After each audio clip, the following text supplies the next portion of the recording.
Good evening and welcome to the channel's studios here in London with your international news around the world in 5. Two powerful earthquakes have struck within a minute of each other in Venezuela, bringing down buildings in the capital Caracas. Rescuers are searching through the rubble and people have been heard calling for help.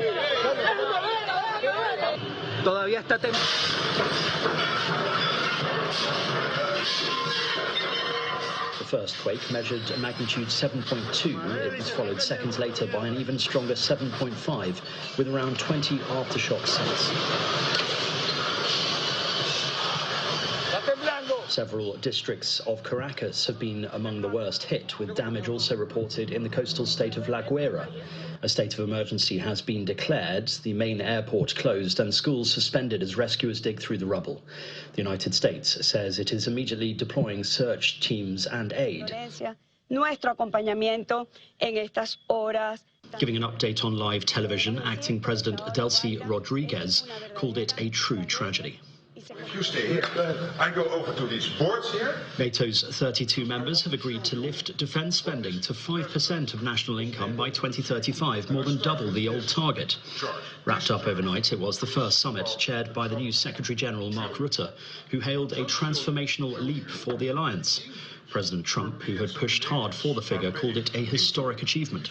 So the isolated effect of the extra defence spending in 2025 and in 2026, you see almost $140 billion extra spent nominal on defence by the Europeans and the Canadians, and also this year you will again see an increase by about $120 billion.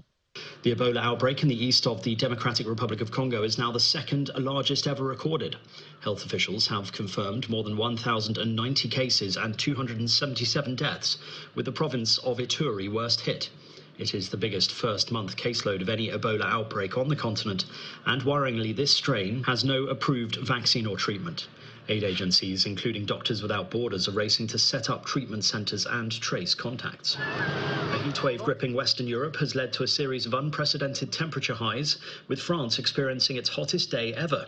The UK also saw record heat for June, and Spain reached its highest daily average since 1950. Tens of millions of people are grappling with punishing temperatures which almost hit 41 degrees Celsius in Paris and have led to red heat alerts across swathes of the continent. France's national temperature indicator, an average of day and night temperatures across dozens of locations, hit 30 degrees on Wednesday, the hottest day since records began in 1947. More than half the country remains under a red heat alert, with tens of thousands of homes in the west without power. Japan's southern islands have taken a pounding from Typhoon Mekhala, which is passing close to Okinawa with storm force winds and torrential rain. Forecasters say up to 200 millimetres could fall over the next 2 days, with flights cancelled and residents told to stay indoors. Mekhala was the strongest June typhoon in more than 2 decades, and though it has since eased to a severe tropical storm, it remains dangerous. A second system, Higos, is following close behind, and the two are expected to bring heavy rain and rough seas to western and eastern Japan by the weekend. Police in Kenya have sealed off key roads leading into central Nairobi ahead of planned nationwide protests marking 2 years since the deadly Gen Z-led anti-government demonstrations. Thousands of Kenyans protested against proposed tax hikes in June 2024, culminating in the storming of Parliament and the eventual withdrawal of the controversial finance bill. Protesters say they are demanding justice for more than 80 people killed and dozens more injured during the anti-tax demonstrations and last year's anniversary protests. And a family on Australia's Sunshine Coast got a fright when they discovered a large python coiled up in their living room. Did you have a door open or something? Or? A professional reptile wrangler was called to a Queensland, Australia home where a large snake was found hiding behind the TV.